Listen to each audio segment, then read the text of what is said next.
incredible winter scenery today in the Roan Highlands. Wow, looks unbelievable.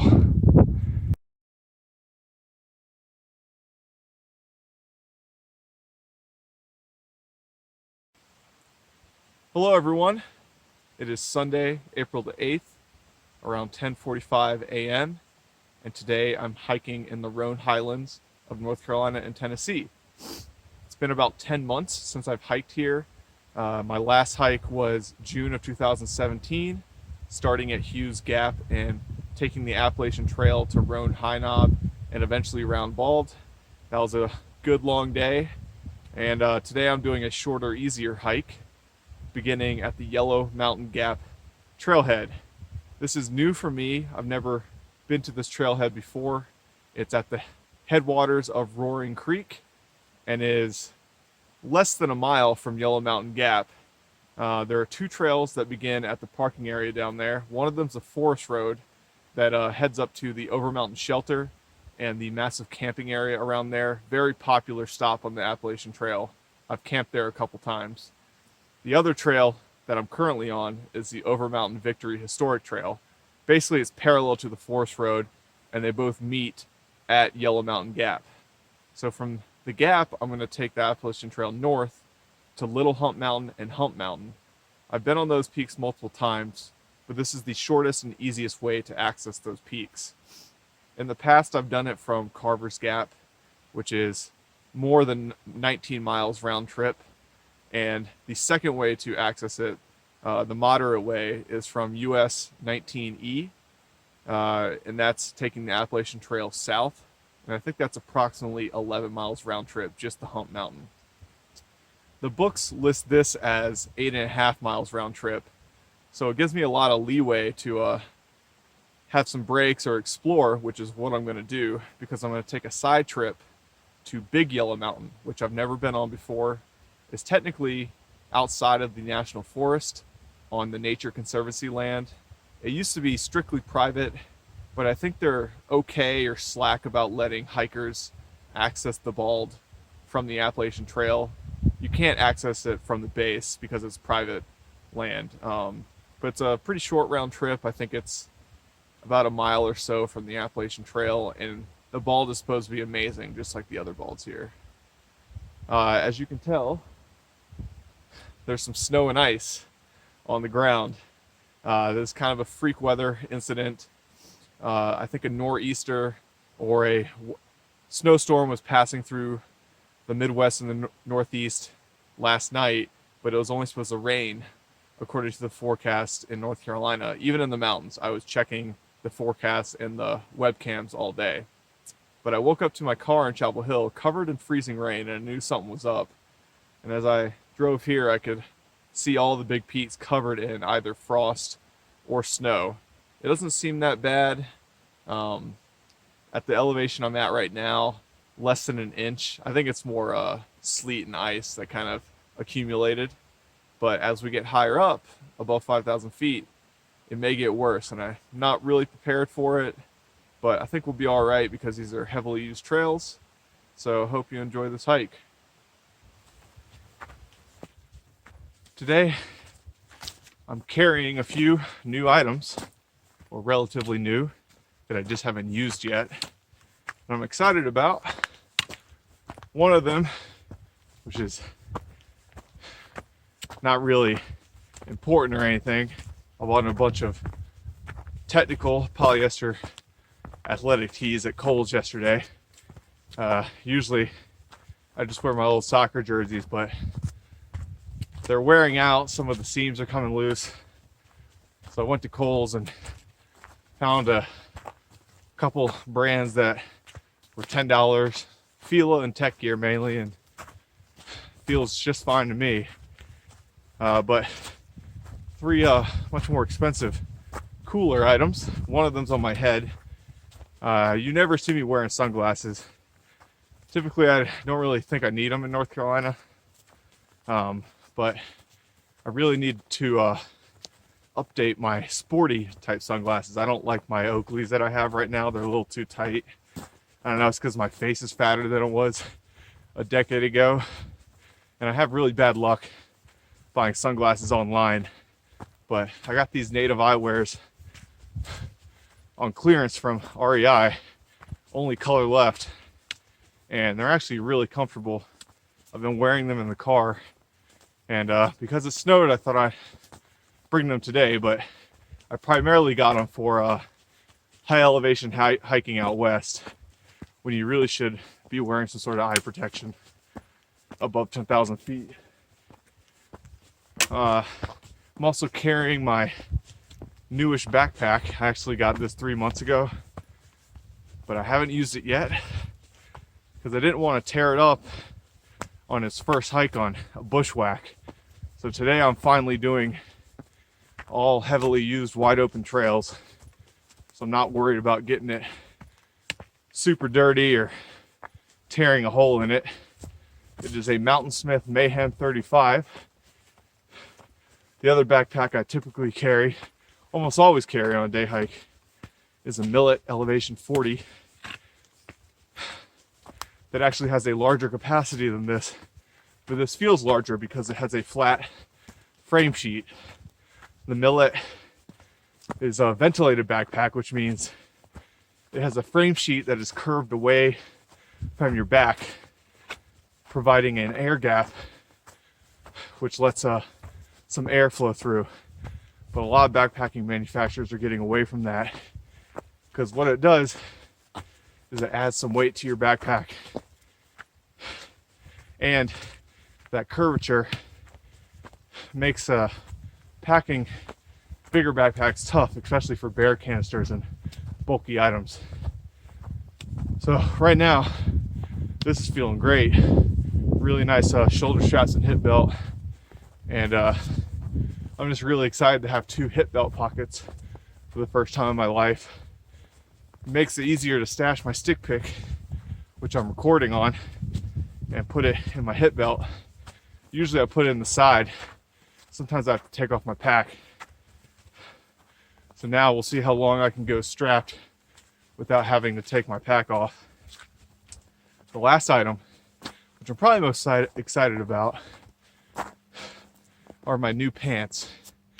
Probably can't see them, but even if you did, it wouldn't matter. I've been trying to buy these for over a year now. They are Rail Riders Eco Mesh pants with insect shield. It's a Massachusetts company, and people up in the Northeast freaking love Rail Riders. They say they make the best clothing, shirts and pants. And these pants are so popular, they release them once a year in a big batch, and once they're gone, they're gone. So I finally remembered to go on the computer, on the internet, and check it out 2 days after the release. And I got new pants and a new long sleeve summer shirt, which I'm not wearing today because of the weather. But these pants are so comfortable, and so much more comfortable than the REI convertible zip Sahara pants that are really baggy and are pretty cheap. But, you know, thought I'd point that out in case you were wondering, especially with the pack. It's much brighter than my other pack. Hasn't been sullied yet with dirt. Down there is the Overmountain shelter below Grassy Ridge Bald. This is the Roaring Creek watershed. I think the parking area is to the left of that huge field.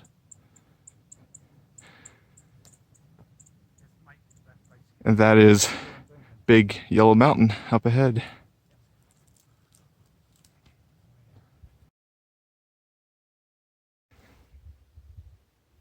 I've always loved this climb out of Yellow Mountain Gap. You get increasingly better views of the valley and of the Overmountain shelter. It is a beautiful winter wonderland up here. This is probably the last snow and ice I'm going to see until next fall or winter. I actually, almost a year ago to this day, did a hike at the beginning of April two hikes actually in one day, to Green Knob Lookout Tower and Pinnacle. And the day before that, it snowed in the Black Mountains. And although my hike didn't have any snow, I could constantly see it from the viewpoints. This has a very similar feel to that day. It's a plus and a minus that the snow has melted on the trail. It gives a really good contrast, really pretty, but now it's a lot of mud, and a thin layer of snow is more pleasant to walk on than constant mud, but the views are worth it.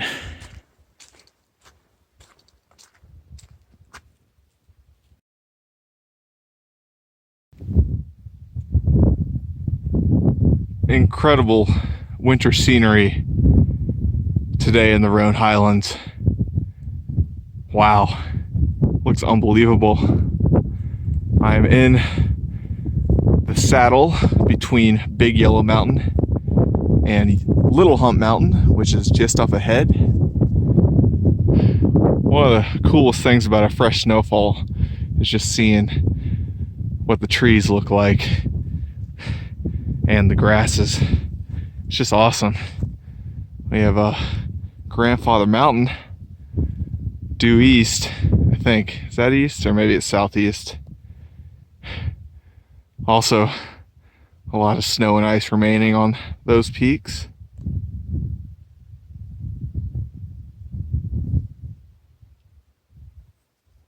Time to head up to the top of Little Hump.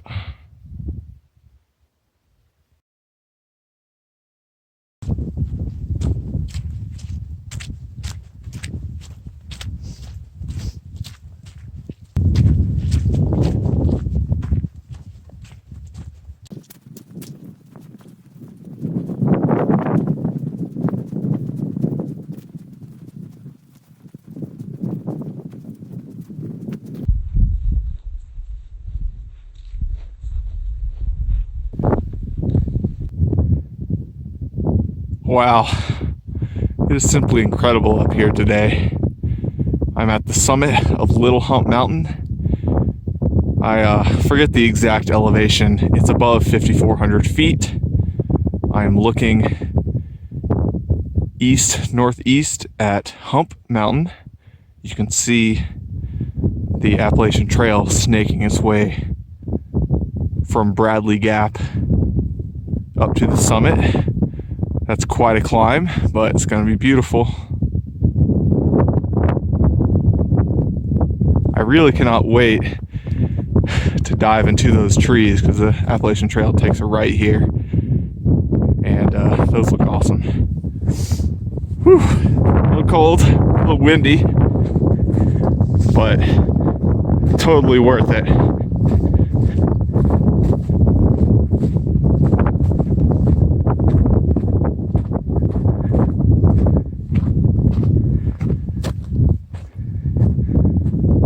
That is Big Yellow Mountain, roughly the same elevation as this. And those big peaks in the distance there, I'm pretty confident those are the Black Mountains. It's a weird angle from here, it's hard to pick them out. And of course you have the massive Grassy Ridge Bald, and behind it is Jane Bald and Round Bald, which are less distinguishable from here. And the big blackish peak is Roan High Knob.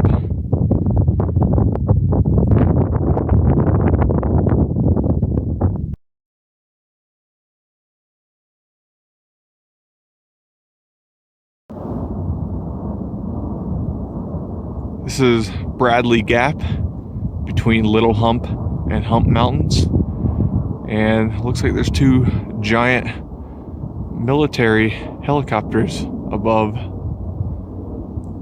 This is one of my favorite gaps in North Carolina, like Engine Gap and Ivester Gap, wide open views.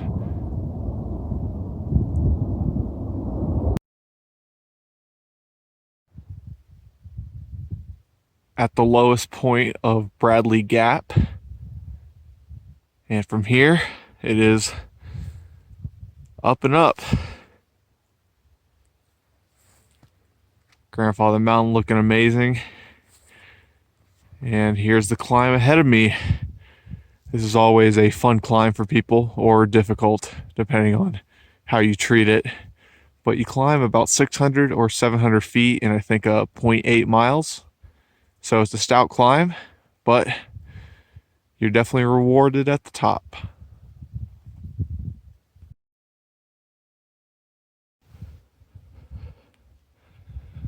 The final approach, almost to the top. Beautiful, white, and barren. Sure is a long climb, no matter how many times I've done it.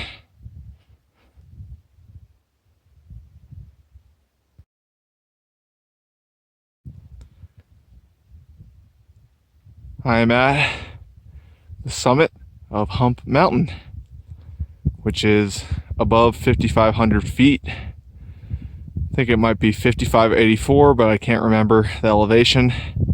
And I surprisingly have it all to myself. Since Little Hump, I've only passed 2 groups of hikers. Even though it's a beautiful day. Outstanding views from the summit. I've been wondering the whole time I've been coming up what this peak is right here. It's really broad and massive. I think it is Unica Mountain, but I was confused because Unica Mountain's only 5,100 feet, and it looks about the same elevation as this, maybe a little bit shorter. But I had in my mind it was Big Bald, but I believe Big Bald is way in the distance here. It's hard to see. Anyways, spectacular view of the Roan Highlands. Grassy Ridge Bald is this massive peak right here. Then these 2 humps are Jane and Round Bald. And then the big peak is Roan High Knob, which is the high point of Roan Mountain. And Little Hump is not the bald down here. It's actually this mountain right here. The bald part of Little Hump is on the other side, and it's forested on this side that we can see. And then this really long peak right here is Big Yellow. And behind it, towering above, are the Black Mountains. And I can't pick everything out, but the one on the farthest right that's closest to me is Silo Knob. And then as you go left, you get towards the central Black Mountains. And you can kind of see there's a cleft in the middle there, and then the peaks get taller. That's Deep Gap, and the central Black Mountains on the left are all above 6,500 feet. And moving in this direction, you can see Linville Gorge to the southeast. The most notable peaks are Hawksbill on the left and Table Rock on the right. And then by far the best view of Grandfather Mountain, I believe, you'll find in the state. This is an incredible view of just the massive ruggedness of that whole peak. That cleft in the middle there, that's a attic window gap, or maybe it's McRae Gap. Crap. Anyways, attic windows on the left and McRae Peaks on the right, and then it drops a lot towards the Swinging Bridge area. And we have outstanding views to the north on the right here. That is Hanging Rock. I've been meaning to bag that. This really broad peak is Beech Mountain, which is probably the best skiing you'll find in North Carolina, which is not saying much. And then north of that are the Amphibolite Mountains. I was there last week. On the far left, that is the peak, which is where I hiked last week with Jonathan. And then this is Snake Mountain, Rich Mountain Bald, and the broad peak behind Rich Mountain Bald is Elk Knob.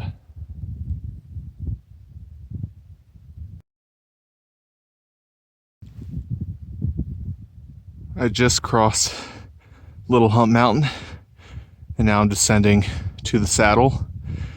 It's already 3 o'clock, which means I've been hiking a little over 4 hours, but I did take a long break on Hump and a decently long break on Little Hump, and I only have one minor ascent left and maybe some route finding, which would be the forest road to the top of Big Yellow Mountain, and then from there it's just all descent back to my car. On the unofficial trail to Big Yellow, it is a easy to follow open trail, and one thing I'm loving so far is because there's no foot traffic on this trail, there's no mud.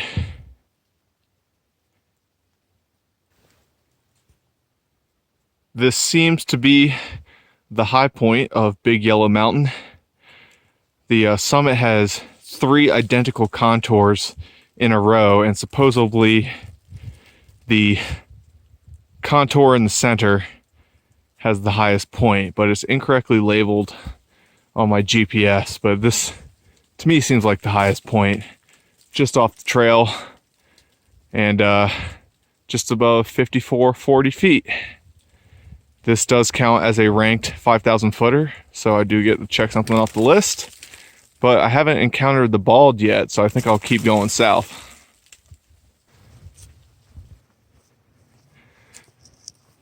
Looks like I've made it to the bald. And wow, it is very awesome. That down there, that just was completely mowed.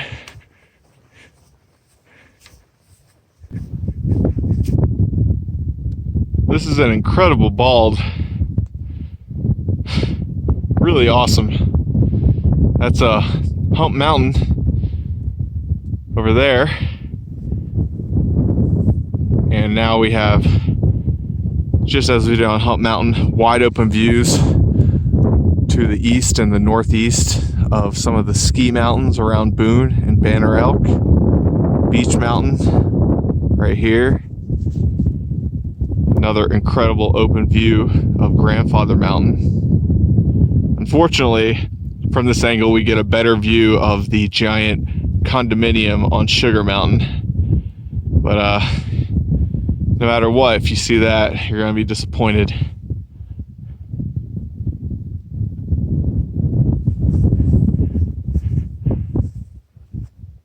There's Linville Gorge right there. It's like I can touch it. So awesome.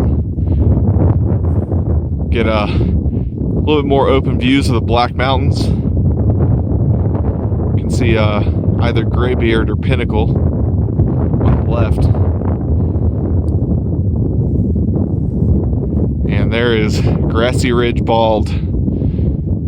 About 700 feet higher than this. Very impressive.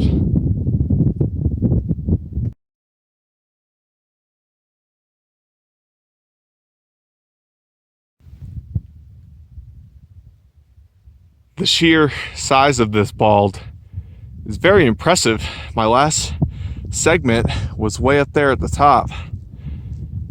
It just keeps going down and down, offering amazing views everywhere. This is kind of the drop off. I think I'm gonna turn around here. It probably keeps going down a little bit, but I need to finish up. I do like, this is definitely the most open view of the Blacks. Really awesome silhouette.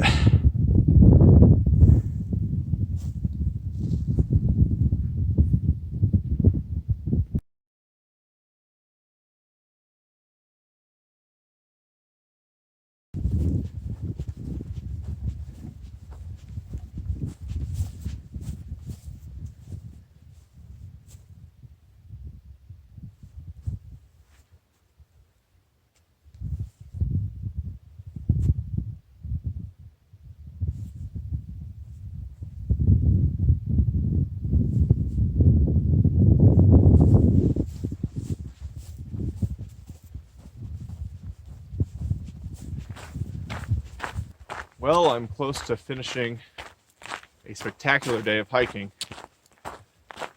I am currently descending the forest road from Yellow Mountain Gap. You connect with this forest road by taking the blue AT Spur Trail, which also leads to a good spring and the Overmountain shelter. I probably only have a few hundred yards left before I reach the parking area. It's already around 5:20 p.m., which means I've been hiking around 6.5 hours, which is longer than I anticipated. It's going to end up being around 12.2, 12.3 miles long, but I did take substantially long breaks on Little Hump, Hump, and Big Yellow, both for snacks and for pictures and video. Overall, fantastic day of scenery, with that thin layer of snow and ice that held up all day at the high elevations. Just really beautiful. And the views of Grandfather Mountain, the Amphibolite Mountains, and Grassy Ridge Bald are great from Hump and Little Hump. And that was my first time on Big Yellow, and it reminded me a lot of both Pond Mountain and Max Patch. Very long, substantial bald with amazing views that not many people get to see. Although I'm still not sure if it's private and I shouldn't have hiked there. But the trail was well worn, and the National Forest land actually extends all the way until you get to the summit, where there's a barbed wire fence and a cow stile that you can hop over. And then that's the Conservancy land. Otherwise, that side trail through the trees follows National Forest land. I didn't mention earlier because I was incredibly angry and frustrated, but on my way down from Little Hump towards Hump Mountain hours and hours ago, I was trying to take a picture of some of the ice on the trees, and I took a step and I ended up slipping in the mud and falling, and my left shoe got completely covered in mud. It's been soaked in mud all day now, and my brand new pants got really muddy, but I didn't even notice until later on. But I guess I braced my arm with my camera, and my lens was completely covered in mud. And after I rinsed it off with some water, turns out I added a couple really big scratches that basically ruined my lens. Two really big blurry spots right in the middle of the view. So all of my pictures from Hump and Big Yellow were with my phone. And my phone takes really good pictures with a normal focal length, but the zoom quality is not nearly as good as my Canon PowerShot. So it's really a bummer, big bummer, because I don't even know if I can replace the lens. It's an outdated model, and usually that's going to cost me at least $100-something. So I'm going to have to contact a couple of camera stores and see what's up with that. Otherwise, it's a great day. My pants, other than being super muddy, were extremely comfortable. Great pockets. Slipping my phone in and out was really easy. And I really like the pack. It has a little bit of different functionality than my Millet pack, but the support, the hip belts, and the shoulder straps feel really great. I kept the hip belt strapped most of the day, which I usually don't do with my Millet because that hip belt is kind of short. And this load transfer is really nice. Anyways, I see the parking lot just ahead of me, so I'm going to close this one out. Hope you enjoyed it, and see you guys next time.